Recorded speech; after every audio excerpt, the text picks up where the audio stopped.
మనం ఏం కోరుకోవాలా భగవంతుని భగవంతుడు నాకు చేయవలసిన అవసరం. ఆ పని అంటే ఇంటి వాళ్ళు పెట్టే పని కాదు. అందులో ఉండే మన సరస్వతి విద్యాపీఠం కూడా మన ఆచార్యులను మనకి ఇక్కడ ఉంచాము. మరి మన దగ్గర కూడా బాల గోపాలం ఉంది. ఇక్కడ ఉన్నటువంటి చూస్తున్నాం మనం శిశు వాటిక, ఏదైతే చిన్న శిశువు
చూసావు కదా తల్లి.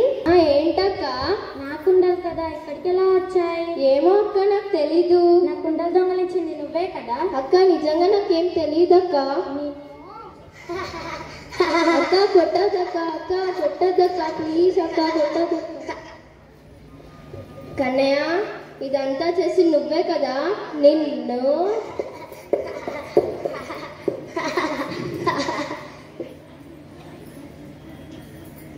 తమ్ముడు మన్ను తింటున్నాడు. అవునా? వెన్నతో పాటు మన్ను కూడా అలవాటయ్యాడా? కన్నయ్య ఇలా రా. నాకైనా నిజాలు చెప్పు కన్నయ్య. ఏం నిజమమ్మా? గోపికలందరూ బాగా అల్లరి చేస్తామని చెప్తున్నా, నిజమేనా? లేదమ్మా, వాళ్ళందరూ అబద్ధాలు చెప్తున్నారు. కావాలని నా మీద నిందలు మోపుతున్నారు. మరి నమ్మకమ్మా. నువ్వు మన్ను తిన్నావని చెప్పాడు, తిన్నావా లేదా? నోరు తెరువు, నోరు తెరువు.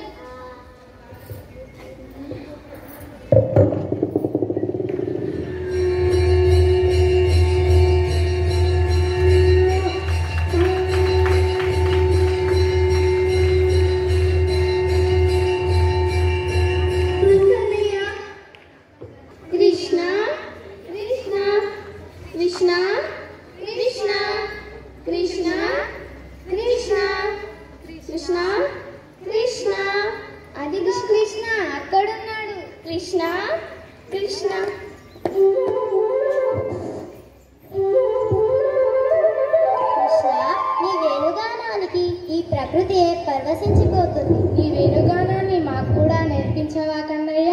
నాకు నాకు నాకు సరే, నేర్పిస్తాను. కన్నయ్య, ఇదంతా చేసింది నువ్వే కదా? నిన్ను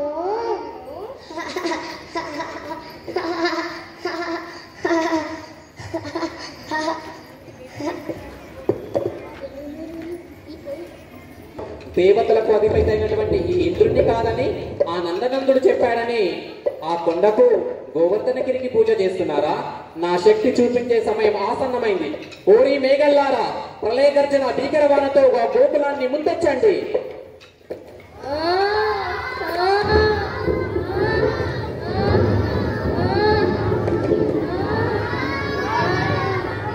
కృష్ణ మమ్మల్ని కాపాడు స్వామి.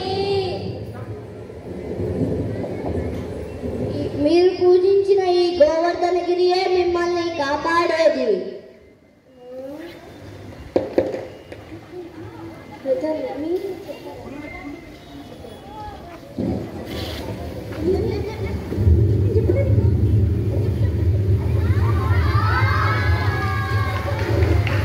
సాధారణమైన మనుషులకు ఈ కృష్ణుడు ఇలా మంత సులభంగా అర్థం కాదు.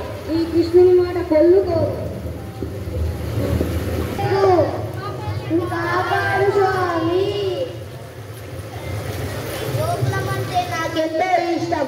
ఇక్కడ ఉన్న ప్రతి ఒక్క జీవి నాకెంతో ప్రీతిపాత్రమైంది. నా అన్నవారికి కష్టాలు కన్నీళ్లు రానివ్వను. సర్వే జనా సుఖినో భవంతు.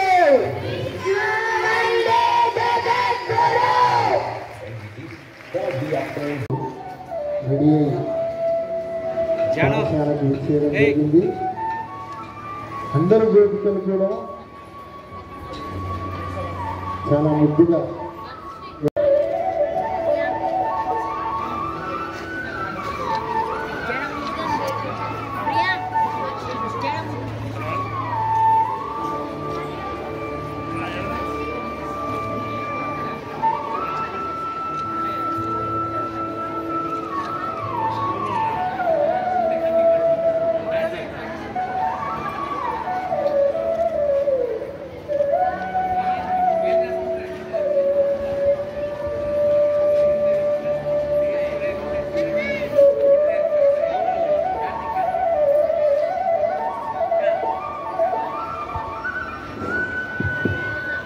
జడ్జెస్కి చాలా కష్టంగా ఉంది. ఎందుకంటే అందరూ కూడా చాలా చక్కగా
చెల్ల ఆలపించి నమ్మడమే అంత వింత కాదు అవునమ్మడా.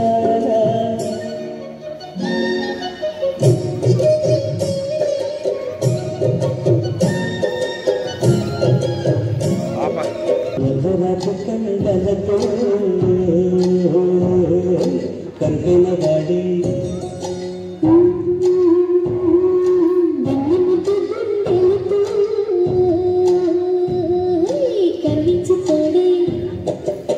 నల్లబతి కండలతో కరుకైన వాడు ఆనందలాల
అందించేటటువంటి ప్రేమ కూడా ఈ విద్యాపీఠంలో అందుతుంది. కాబట్టి నేర్పవలసినటువంటి అవసరం ఉంది. కాబట్టి అలాంటి శక్తిని మనం శ్రీకృష్ణుడి నుంచి ఒకేది అక్కడ కృష్ణుడు తన స్నేహితులతోటి కలిసి ఆడుకొని ఆ ఉట్టిని వెన్నను దొంగిలించినట్టుగా మనం వింటున్నాం ఇతిహాసంలో. కానీ దాని వెనుక కూడా ఒక పరమార్థం ఉంటుంది. ప్రతి పనికి ఒక పరమార్థం ఉంటుంది. ఏమిటది? మరి అందరం కలిస్తేనే ఆ ఉట్టినటువంటిది మన లక్ష్యం అన్నటువంటిది, మన ఫోకస్. ఇక్కడ ఉట్టి అంటే ఫోకస్, మన ఫోకస్ అన్నటువంటిది పైన ఉన్న. ఈరోజు శ్రీ సరస్వతి విద్యామందిర్ పాఠశాల భీమ్గల్లో శ్రీకృష్ణాష్టమి వేడుకలను ఘనంగా నిర్వహించుకోవడం జరిగింది. ఈ పాఠశాలలో గత 12 సంవత్సరాలుగా ఈ కృష్ణాష్టమి కార్యక్రమాన్ని నిర్వహించుకుంటున్నాం. శ్రీకృష్ణాష్టమి అంటే శ్రీకృష్ణుడు జన్మించిన రోజు. విష్ణుమూర్తి యొక్క దశావతారంలో 8వ అవతారంగా శ్రీకృష్ణుడు జన్మించి దుష్ట శిక్షణ శిష్ట శిక్షణ చేయడం జరిగింది. మరి మా పాఠశాలలో ఈ కృష్ణాష్టమి కార్యక్రమం భాగంగా విద్యార్థులందరూ కూడా గోపికా వేషాధారణలో, శ్రీకృష్ణ వేషాధారణలో తయారై పాఠశాలకు రావడం జరిగింది. అట్లాగే విద్యార్థులు శ్రీకృష్ణ లీలలు ప్రదర్శించడం కూడా జరిగింది. ఆ తర్వాత విద్యార్థులు గోపికలు పాఠశాలలో ఉట్టిని లాగుతుంటే శ్రీకృష్ణుడు ఉట్టిగొట్టే కార్యక్రమం కన్నుల పండుగగా జరిగింది. కాబట్టి ఈ శ్రీకృష్ణుని ఆదర్శంగా తీసుకొని మరి నేటి సమాజంలో జరుగుతున్న దుశ్చర్యలను మనమందరం కూడా ఖండించవలసిన అవసరం ఉంది. శ్రీకృష్ణుని జగద్గురువుగా మరి కొలవడం జరుగుతుంది. శ్రీకృష్ణుడు జన్మ ఒక ప్రత్యేకమైన చెప్పుకోవచ్చు.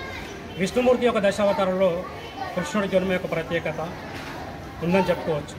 అతడు అనేక లీలలు కూడా ప్రదర్శించడం జరిగింది. దాంతోపాటు అనేక రాక్షసులను కూడా సంహరించడం జరిగింది. మహాభారతంలో తీసుకున్నట్లయితే కురుక్షేత్ర యుద్ధంలో పాండవుల వైపున నిలబడి, ధర్మం వైపు నిలబడి మరి ఆ పాండవులు విజయం సాధించడంలో అతను కీలకమైన పాత్రను కూడా నిర్వర్తించడం జరిగింది. కాబట్టి ఆ శ్రీకృష్ణుడి దయ వలన ప్రపంచంలోని ప్రజలందరూ కూడా ఎలాంటి దుశ్చర్యలకు పాల్పడకుండా క్షేమంగా ఉండాలని మనస్ఫూర్తిగా మా పాఠశాల తరఫున కోరుకుంటున్నాం. జై హింద్, జై శ్రీకృష్ణ.